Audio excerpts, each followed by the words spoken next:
सीताराम, आप सबको प्रणाम। इस वक्त हम श्री गोविंद जीवन आश्रम में हैं। ये आश्रम परौर नाम की जगह पर स्थित है। कांगड़ा जिले में ये जगह आता है।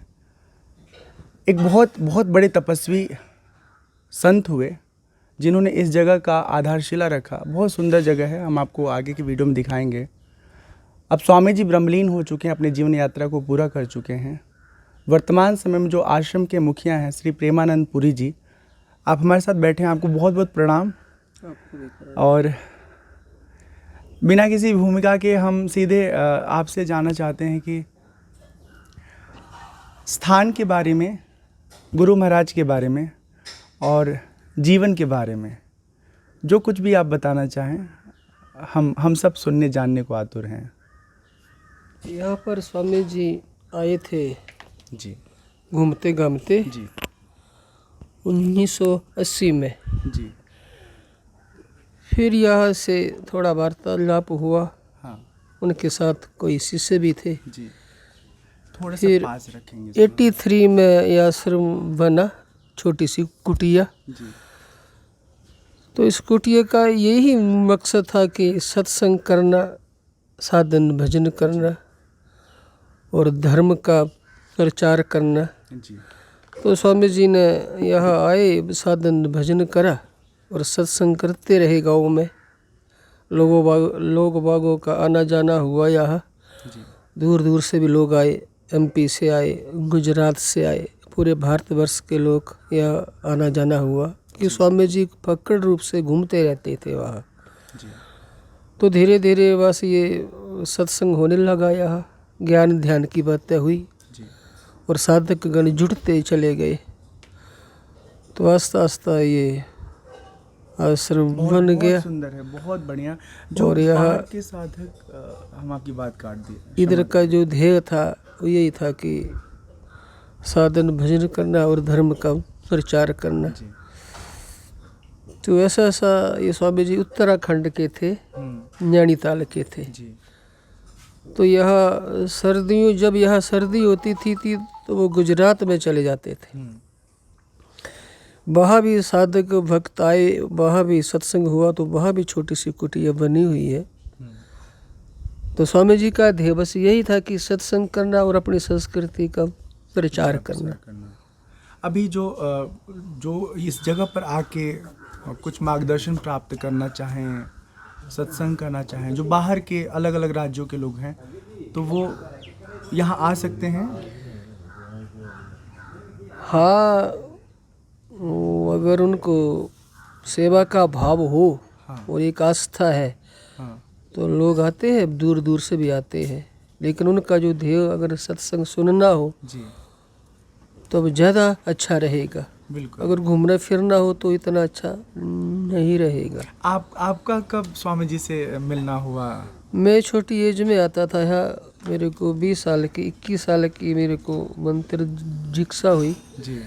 फिर मैं बाहर घूमता रहा। हाँ। उत्तराखंड में चला गया, जी। कभी पश्चिम भारत में, कभी गुजरात, हाँ। कभी पूरा भारतवर्ष में घूमता रहा। जी। जब मेरी उम्र 34 साल की हुई तब मैं पूर्ण रूप से साधु बना, संन्यास धारण करा। तो उसके बाद भी मैं घूमता ही रहा। जी। कभी नैनीताल साइड, कभी उत्तराखंड साइड, कभी साउथ चला गया, कभी गिरनार में भी रहा। जब आप घूमते थे तो सारी चीज़ें प्लान करके कि यहाँ जाएंगे, अमुक भक्त हमारा सम्मान करेगा या रहने का प्रबंध करेगा, भोजन का प्रबंध करेगा, या एकदम हवा की तरह, पानी की तरह, बिना किसी योजना के आप? यहाँ कुछ नहीं था। यहाँ स्वामी जी की आज्ञा होती थी कि बेटा तूने 6 महीने के बाद आना है। हाँ। और वहाँ तूने जाना है। उत्तराखंड चले गए तो वहाँ घूमते रहे, गंगोत्री, यमुनोत्री, जमुनोत्री। तो जहाँ भी रहने का होता था, कोई मंदिर मिले तो वहाँ रुक जाते थे, आश्रम हुए तो आश्रम में रुक जाते थे। गांव में भी चले जाते थे। कोई लोग वार्तालाप करता था सत्संग की तो सत्संग भी हो जाता था। और मकसद था साधना का। एकांत में भी रहा बहुत ज़्यादा। घूम घाम के मैं ज़्यादातर एकांत में ही रहने का इच्छुक था। तो जगह जगह गया मैं वहाँ। तो कुटिया अब भी है बनी हुई, टूट गई तो बात और है। तो वैसा ही रहा। स्वामी जी, ये कहते हैं जो सन्यासी जीवन होता है इसमें परिव्रजन जो है इसका बहुत महत्वपूर्ण हिस्सा है। मतलब पूरा घूमना, देशाटन करना। तो आप जब घूम रहे थे, लोगों से मिल रहे थे या अनायास लोग आपसे बातचीत कर रहे थे, लोग आपसे जुड़ रहे थे, तो मतलब जो आपने घूमते समय अनुभव किया उसका क्या क्या निचोड़ है? घूमने से एक तो आत्मबल बढ़ता है, हाँ दूसरा हमारी संस्कृति के बारे में जानकारी मिलती है, जी। संत महात्माओं के दर्शन होते हैं और जी। उनका सत्संग भी मिलता रहता है, जो ये हमारे को उत्साहित करता है जी ज्ञान से, जी और साधकों का भी उत्साह बढ़ता है। तो मेरा भी उत्साह बढ़ता रहा और मैं भी संतों के बातों का, उनके ज्ञान ध्यान का मैं अपने अंतःकरण में अनुकरण करता चला गया। तो मैं तो यही कहूँगा कि अगर हमने साधना सफल करनी है, ये जी। कुछ सीखना है, तो सदगुरु की शरण में जाए हम, ये किसी संत महात्मा के जानकार हो, तब ही ये संभव है साधना का अनुभव। नहीं तो बोलना और कीर्तन करना एक बात है, ये गोष्ठी है, सत्संग करना एक गोष्ठी है, ये बाहरी रूप है। आंतरिक जो साधना है वही सत्संग है। वो अगर सत्संग हम सीख लें किसी सदगुरु से, वो भी जगा हो, आत्मा का साक्षात्कार ही हो, तो उसका जो मंत्र होता है वो जागृत होता है। अगर उनसे हम ज्ञान ध्यान सीखेंगे तो हमारा ज्ञान ध्यान भी जागृत होगा। तो ऐसा है। अभी स्वामी जी क्या है ना कि बहुत ढेर सारे लोग ज्ञान देने का जो है ना कार्य कर रहे हैं, बहुत बड़ी बड़ी संख्या में लोग बैठ के उनको सुन रहे हैं। अब कैसे साधक समझ पाए कि ये पात्र हैं या प्रोफेशनल हैं? आप समझ पा रहे हैं हमारा इशारा क्या है? दूसरा, ऐसे तमाम प्रोफेशनल लोग हैं और उनके अपने प्रभाव रहे हैं कि शिष्य एकदम से मंत्रमुग्ध होकर के उन्हें अपना गुरु बना लेते हैं, और फिर कालांतर में कुछ सालों बाद पता चलता है कि किसी अलग अलग मामले में वो बेनकाब हो जाते हैं ना। मतलब जो उनका आवरण है वो खुल के गिर जाता है और अंदर वाला जो स्थिति है वो असली चेहरा। हाँ। ऐसा होता है कि जब साधक अपने मन की करता है तभी ऐसा होता है। गुरुमुखी होगा तो कभी नहीं होगा। अगर गुरु भी कोई शक्तिशाली होगा या जानकार होगा तभी ये संभव है, नहीं तो हम सभी अपनी इच्छा के अनुसार कार्य करते हैं। अब ये रास्ता है सेवा का, समर्पण का। सदगुरु के ऊपर हमारी पूर्ण आस्था हो, समर्पण हो, और जो वो बात करे उनका हम, उस ज्ञान का हम या उनकी बात का हम अनुकरण करें, अपने में धारण करें, तभी ये मार्ग संभव है। नहीं तो ज़्यादातर हम लोग भटक जाते। क्योंकि स्वामी जी सवाल तो यही है ना कि शिष्य कैसे समझ पाए कि ये सदगुरु जो है वो ब्रह्मज्ञानी है, देखो ममता से परे हैं, मोह माया से ऐसा है, निर्लिप्त ये संत महात्मा या सदगुरु कोई रास्ता खोलता है, चलना खुद को ही पड़ता है, चलना खुद को पड़ेगा। अगर कोई संत जगा हो तो हमारे में जागृति आएगी, लेकिन फिर उनकी बातों को भी धारण करना होगा। लेकिन संत महात्मा सिर्फ सहायक हो सकते हैं, वो एकाध के लिए संभव है कुछ कर दे एकाध के लिए, बाकी को साधन अभ्यास करना पड़ता है अगर पूरी लगन से। लेकिन ऐसा होता है कि हमारी इच्छा है क्या, हमारी आंतरिक मौलिक मांग अगर संसार है, संसार के सुखों को उपलब्ध करना है। कभी कभी धर्म का प्रचार भी धन दौलत इकट्ठा करने के लिए हो जाता है, तो वो तो धन दौलत तो आएगा, लेकिन जो आखिरी संपदा है नाम की, ध्यान की, जो ध्यान से संपदा आनी थी, शक्ति से, भजन से, वो अछूती रह जाती। इसलिए तुम अगर ये शास्त्रों का प्रचार करोगे, सत्संग का प्रचार करोगे, धन दौलत आएगा, लेकिन आखिरी जो धन है राम नाम का धन, और जो वो ज्ञान होना था वो अछूता रह जाता। महत्वपूर्ण ये है कि जो भी इस कार्य में लगा रहे वो आत्म कल्याण और अपने आध्यात्मिक उन्नति के लिए एकाग्रचित्त हो, है ना, और साथ में सेवा करता रहे। एक और सवाल, आखिरी सवाल है स्वामी जी। साधक साधना में लगा रहता है, और ये सच है कि प्रारब्ध के अलग अलग कर्मफल जो है उसके जीवन में, उसके जीवन को प्रभावित करते हैं। इसमें कितना कर्म उसका कारक है और कितना प्रारब्ध कारण कैसे तय हो सकता है? क्योंकि 50 साल 60 साल की उम्र में जब हम देखते हैं कोई पदच्युत हो रहा है, मार्गच्युत हो रहा है, तो 50-60 साल तक तो ठीक ठाक अनुभव होता है व्यक्ति के पास।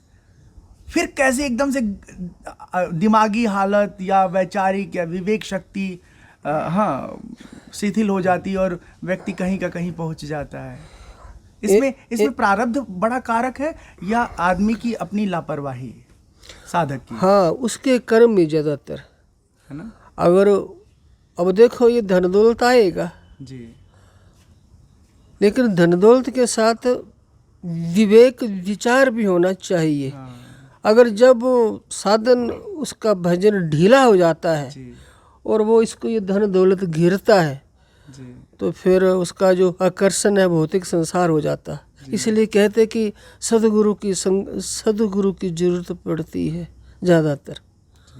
और कर्मों की बात है, यह कर्मों के अनुसार यह हम कर्म फल भोगते हैं। अगर हमारे कर्म खराब हो गए, कभी आदमी का चोला तो मिला हुआ है, सब कुछ है हमारे पास, और जानकर हमारे कर्म खराब हो जाते तो कभी कभी पशु योनि में भी आना पड़ता है। इसलिए बोलते कि अगर इंसान की योनि में आए हम तो इंसान के कर्म करना चाहिए। लेकिन उलझाने वाला क्या है, ये भौतिक संसार, भौतिक आकर्षण साधक उलझ जाता है। ये भगवत कृपा ही केवलम, गुरु कृपा ही केवलम। सब संत महात्मा कोशिश कर रहे हैं, सब भी, लेकिन क्या होता है, साधन भजन करते करते रिद्धियाँ सिद्धियाँ आ जाती हैं। अगर वो वहीं अटक गया साधक, तो वहीं रुक जाएगा, गति होगी उसकी। ऐसे नहीं कि जहाँ से वो छूटा हुआ है, जहाँ से उसका अनुभव हुआ है, अगर वो भौतिक आकर्षणों में अटक गया, भौतिक संसार में अटक गया, तो रुक जाएगा। अगला जन्म फिर वहीं से शुरू होगा। इसलिए कहा है, हजारों करोड़ों आदमी में कोई एक सिद्ध हो जाता है, मतलब उसको अंदर ज्ञान हो जाता है, वो सब समझता है। लेकिन कोशिश सभी कर रहे हैं हम, हो सकता है। फिर ऐसे कहा है संतों ने कि भगवत कृपा हो तब ही संभव है। हम लाख कोशिश करते हैं कि हम भी ऐसे हो जाए, लेकिन अब आकर्षण ही आजकल इतने हैं, हमारी क्या पता कहाँ हम सोचते हैं वो हो जाता है। अगर आप सोचते हो कि धन दौलत आ जाए और आप साधन भजन कर रहे हो, तो आपके अंदर जो भी साधना की शक्ति आ रही है उसमें खर्च हो जाएगी। अब भगवान का साक्षात्कार करने के लिए भी बहुत शक्ति चाहिए, इंद्रियों का निग्रह चाहिए। हम सभी संत महात्मा कोशिश कर रहे हैं, हम में से कोई एक हंस होगा, लेकिन होता है चलना, सब चलने की इच्छा रख रहे हैं, अटक जाते हैं, बड़ी बात नहीं है। लेकिन ये नहीं, उनका ध्येय तो है अपने आप को जानना। अगर हमारा ध्येय धन दौलत इकट्ठा करना तो धन दौलत भी आ जाता। अब जो हमारे अंतःकरण में भरा हुआ है वो ही यहाँ सब कुछ साधना के माध्यम से हमारे को हासिल हो जाएगा। अगर हमारी सोच की है भगवान अब की बार मेरे को आपका साक्षात्कार ही हो, मेरा जन्म मरण छूट जाए, तो ये भी संभव है। लेकिन अब चकाचौंध ऐसी है, वो आदमी साधक है, हम क्या पता क्या इच्छा हो जाए। लेकिन यही कहूँगा कि सदगुरु की कृपा ही केवलम, गुरु कृपा ही केवलम, आखिर में भगवत कृपा ही केवलम, सदगुरु की कृपा ही केवलम। अच्छा स्वामी जी, दो प्रश्न और हमारे दिमाग में बहुत प्रमुख हैं। वो एक तो ये है कि शिष्य गुरु को धारण करते हैं और कालांतर में शिष्य को ये सामने से दिख रहा है कि जो हमारे गुरु में होना चाहिए, गुरु का जो एक है स्वरूप, उसमें वो फिट नहीं नज़र आ रहे हैं, स्थिर नहीं रह रहे हैं। हाँ, तो वो क्या शिष्य को अधिकार है कि गुरु को बदल ले? देखो, कई प्रकार की शास्त्रों में बात आई है, गुरु दत्तात्रेय ने भी 24 गुरु करे। अब हम एक भौतिक विद्या सीखते हैं, अब हमारे को भौतिक विद्या भी नहीं समझ आती कभी कभी। अध्यापक जानकार होना चाहिए, जानकार होना चाहिए। वो जितना जानकार होगा हमारे को उतना ही हम आगे बढ़ेंगे। अगर साधना में भी कोई अगर महापुरुष मिल जाए और अगर हम उनसे सीखना चाहे तो गुरु क्या बदलना, ज्ञान सीख सकते हैं। गुरु रूप तो ज्ञान का ही रूप है। आप हर व्यक्ति से ज्ञान सीख सकते हो वो आपका एक गुरु है। गुरु हाड़ मास के भी नहीं होते, गुरु ज्ञान का रूप है। आपको जहाँ जहाँ अच्छी बात मिले आप सीखते चले जाओगे, तो ये पूरा संसार के व्यक्ति क्या जीव हमारे गुरु हो सकते।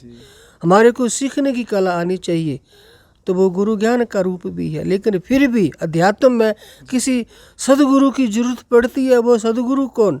जो हमारे फ्यूचर को भी जान ले, हमारे वर्तमान को भी जानता हो और हमारे अतीत की घटना को भी जान ले। फ्यूचर को पूरा जाना जा सकता है हमारा। हाँ, वो सदगुरु को जानते हैं, इसमें दो राय नहीं। रामकृष्ण परमहंस, विवेकानंद या तुम्हारे महर्षि रमन, ऐसे महापुरुष इन्हें गिने।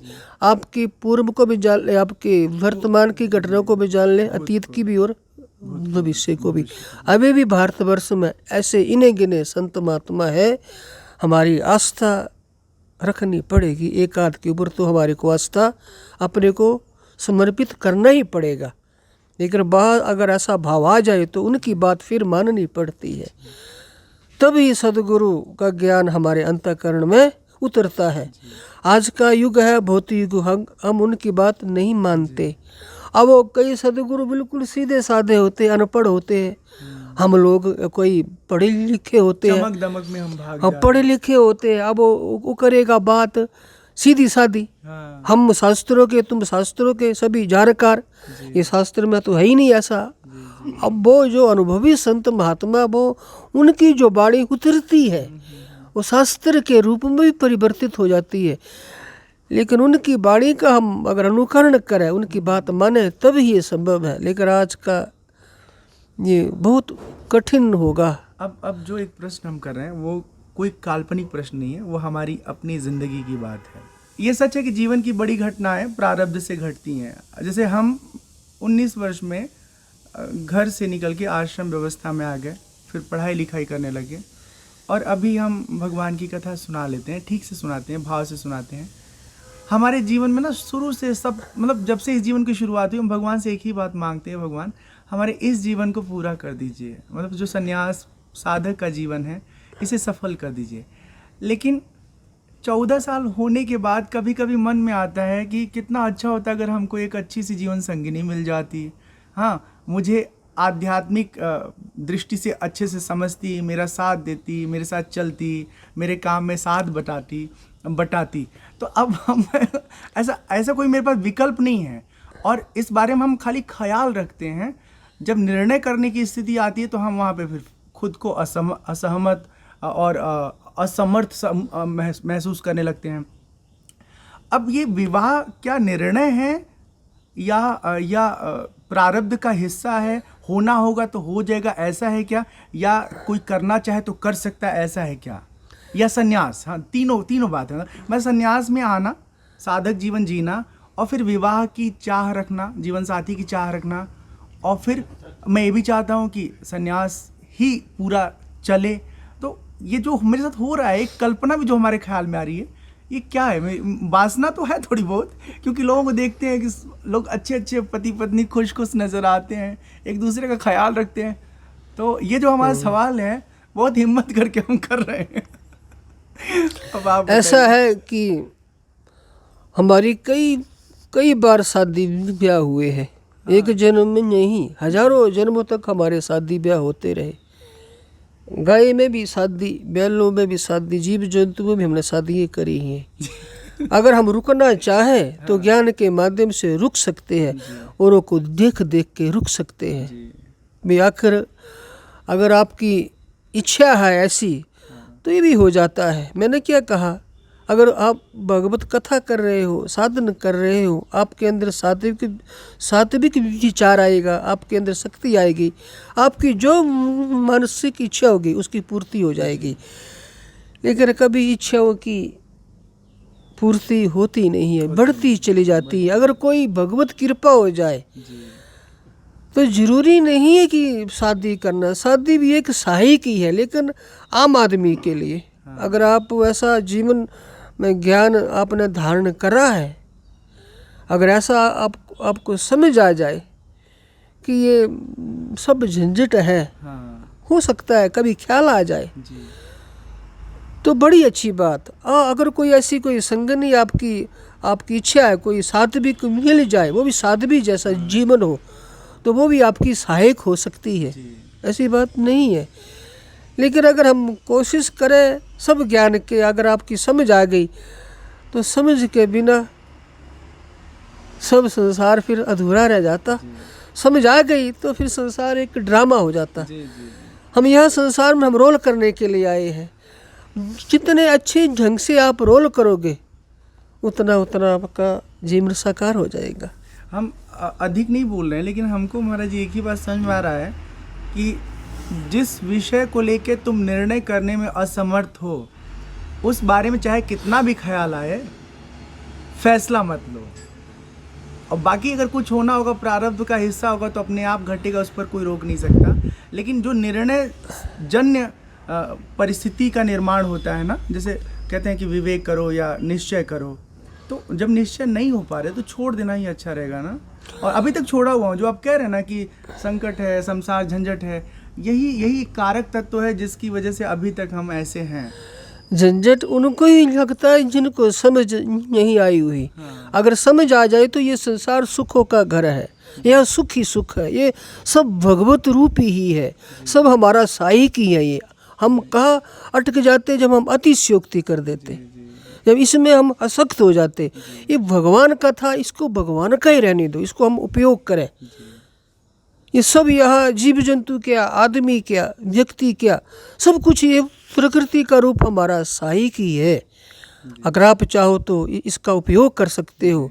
अगर आप इसमें असक्त होते रहे तो ये हमारी ना समझी रहेगी, क्योंकि खुदा का है, खुदा का ही रहता है। ये अब सनातनी हो के खुदा बोल रहे हैं, वो हिंदूवादी संगठन जो है हमला बोल देंगे। कोई भी है, कोई चाहे हिंदू क्या, वो न हिंदू बनेगा न मुसलमान बनेगा, इंसान की औलाद हूँ, इंसान बनेगा। एक आखिरी एक भगवान का है, सब चाहे खुदा का हो, ईश्वर करो, भगवान करो, एक ही नाम है, ईश्वरो गुरुरात्मेति मूर्ति भेदा विभागिने व्योमवद व्याप्त देहाय दक्षिणा मूर्ते नमः। चाहे कोई भी संप्रदाय का, कोई भी पंथ का अगर अच्छे मार्ग का, अध्यात्म का अनुकरण कर रहा है तो वो वंदनीय है, वो पूजनीय है। चाहे हिंदू हो, चाहे मुसलमान हो, चाहे सिख हो, चाहे ईसाई हो, चाहे छोटी जाति का हो, चाहे बड़ी जाति का, अगर वो सही रास्ते का अनुकरण कर रहा है, अध्यात्म की ओर उसका रुझान है और अपने भगवान को जानने वाला है, तो वो पूजनीय है, वो चाहे किसी भी संप्रदाय का हो। बहुत अच्छा लगा। हम अभी इस स्थिति में है कि मेरे जहन में कोई सवाल नहीं है, मेरे विचार में कुछ भी अब और ऐसा नहीं है कि मैं आपसे पूछूं। बहुत अच्छा लगा पूरी बातचीत, यकीनन आपको बहुत अच्छी लगी होगी। और हमारा जो आखिरी वाला निजी सवाल था, उसमें सवाल करते हुए भी हम आपको बहुत साफ साफ दिख रहे होंगे कि क्या हमारी हालत है। तो ये विचार है, विचार को हम साझा किए हैं, मेरा निर्णय नहीं है, और निर्णय सब कुछ परमात्मा के हाथ में है। तो आप अपनी टिप्पणी सोच समझ के दीजिएगा, अच्छा लगेगा। कुछ आप कहना चाह रहे हैं? बस यही है कि सदगुरु की संगत हो और हम उसके अधीन में रहें, उसके ऊपर हमारा समर्पण भाव हो जाए, तो फिर सब कुछ संभव है। जो आप चाहोगे वो मिलेगा। समर्पण हो जाए सदगुरु के ऊपर तो हमारी इच्छाओं की भी पूर्ति हो जाती, और जो भाग्य में नहीं है वो भी मिल जाता है, क्योंकि सदगुरु महात्मा अपने भाग्य को भी बदल देते हैं। ऐसी बात नहीं है। जो जानकार होते हैं, अगर हमारे भाग्य में कुछ भी नहीं है और सदगुरु की कृपा हो जाए तो भाग्य बदलने में देरी नहीं लगती। करोड़पति रोड़पति भी बन सकता है और रोड़पति करोड़पति भी बन जाता है। बस सदगुरु कृपा ही केवलम, क्योंकि भगवान को कौन जनाता है? सदगुरु। सदगुरु के माध्यम से ही हमारे को हमारे ईश्वर की जानकारी मिलती है। जैसे हम भौतिक विद्या के जानकार होते हैं भौतिक गुरु के माध्यम से, तभी हम भौतिक विद्या सीखते हैं। अध्यात्म के जानकारी तभी मिलेगी, कोई सदगुरु मिलेगा, उसके माध्यम से हम भगवान को जान सकते हैं। इसलिए कहा है शास्त्रों में या कबीर ने, गुरु गोविंद दोनों खड़े, काकू लागे पाए, बलहारी गुरु अपने गोविंदियो मिलाए। राम कृष्ण ते कौन बड़ा, तिन भी गुरु कीन, तीन लोक के बेदनी गुरु आगे अधीन। मैं तो यही कहूँगा कि सदगुरु कृपा ही केवलम। बस भगवान भी उनके अनुसार हमारे हृदय में आएगा। बोलो सच्चिदानंद भगवान की, सदगुरु महाराज की। साधना के लिए मौन मंदिर बनाया गया है। जो भी लोग साधना करना चाहे वो यहाँ साधना कर सकते हैं।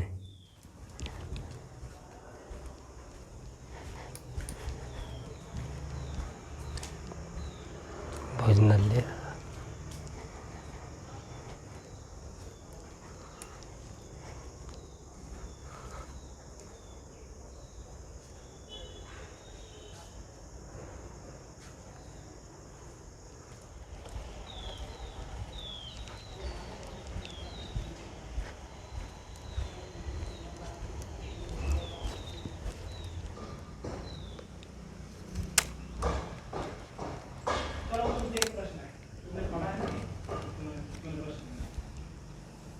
उष्ट उष्ट उष्ट वामकाल विकालो यस्य सोच, वहाँ पर उष्ट उष्ट उष्ट जो ऊकार है, ऊकार की जगह ईकार क्यों नहीं किया गया?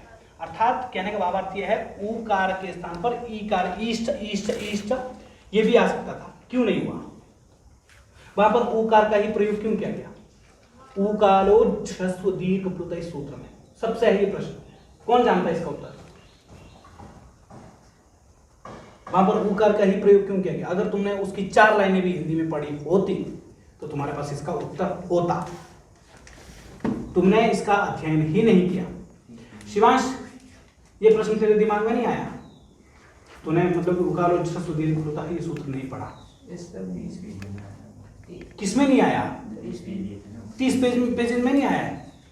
आ गया क्या?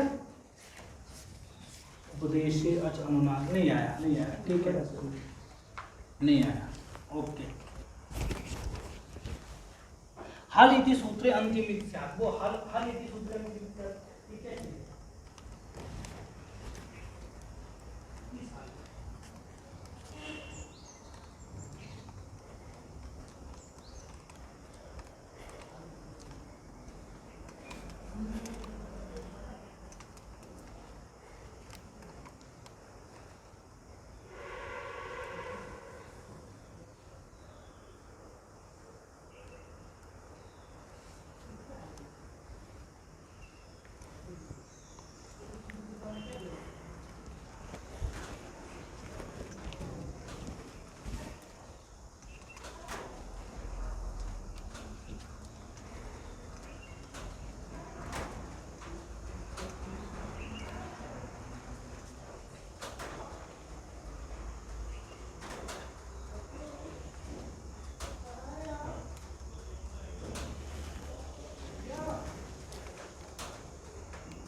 तो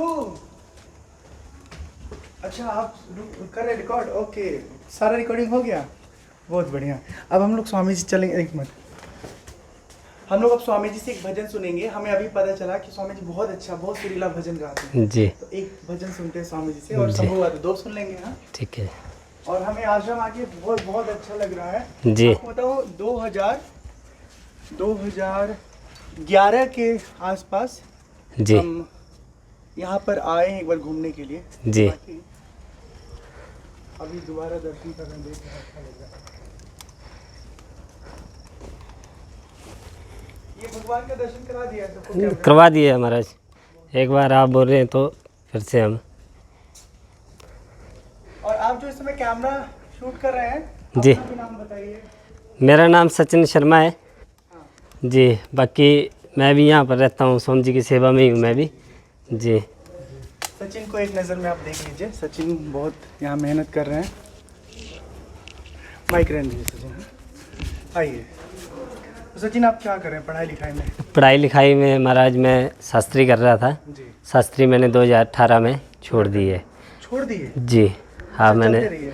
जी, बाकी मेरी घर की परिस्थिति से मैंने ये शास्त्री छोड़ी थी और अभी मैं स्वामी जी की सेवा में हूँ और स्वामी जी की कृपा से ही मेरे को भी नौकरी भी लग गई है। अरे वाह, जी जी, बहुत बहुत साधुवाद।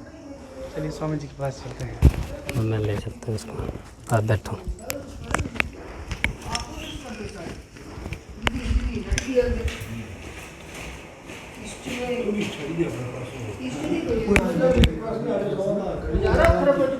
कोशिश तो कर सकते ना। हाँ तो कोशिश भी सकते, दूसरी कोई कैमरा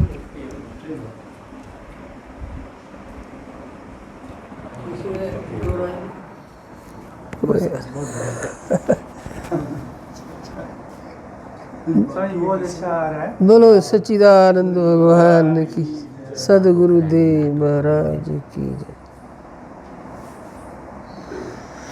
जिंदगी में हजारों का मेला जुड़ा,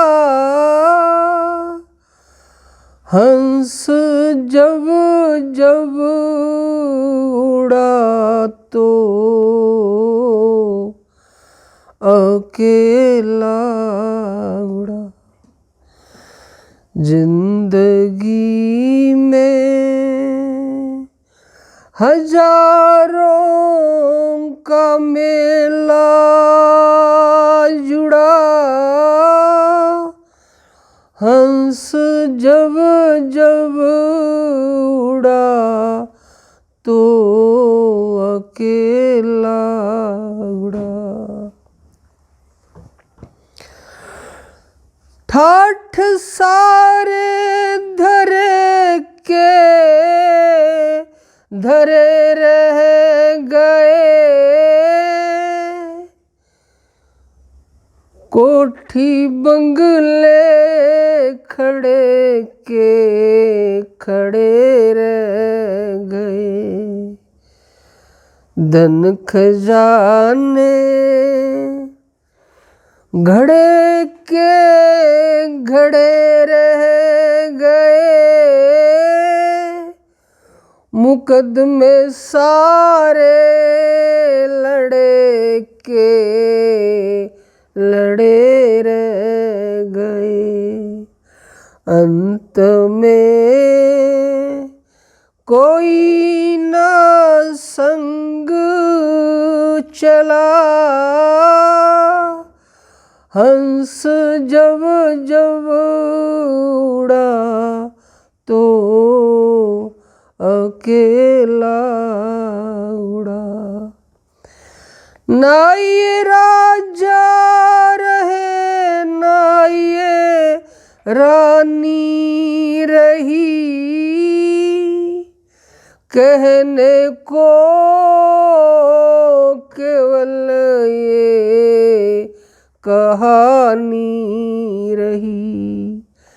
मौत तो एक दिन आनी जानी रही, ना बुढ़ापा रहा ना जवानी रही, ना बुढ़ापा रहा ना जवानी रही। 4 दिन का सब ये झमेला जुड़ा, हंस जब जब उड़ा तो अकेला उड़ा। निर्बलों को सताने से क्या फायदा,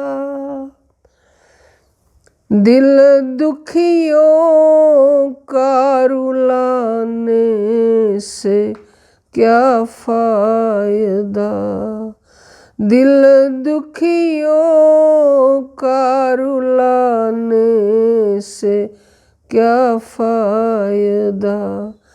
कर्म उल्टा से नरक पड़ा, हंस जब जब उड़ा तो अकेला उड़ा। जिंदगी में हजारों का मेला जुड़ा, हंस जब जब उड़ा तो अकेला उड़ा। भक्ति के बिन जीवन किस काम का, नाम जप ले तू कृष्ण घन श्याम का, नाम जप ले तू कृष्ण घन श्याम का। नाम राधा के संग कृष्ण जुड़ा, हंस जब जब उड़ा तो अकेला उड़ा। जिंदगी में हजारों का मेला जुड़ा, हंस जब जब उड़ा तो अकेला उड़ा। बोलो सच्चिदानंद सतगुरुदेव महाराज की।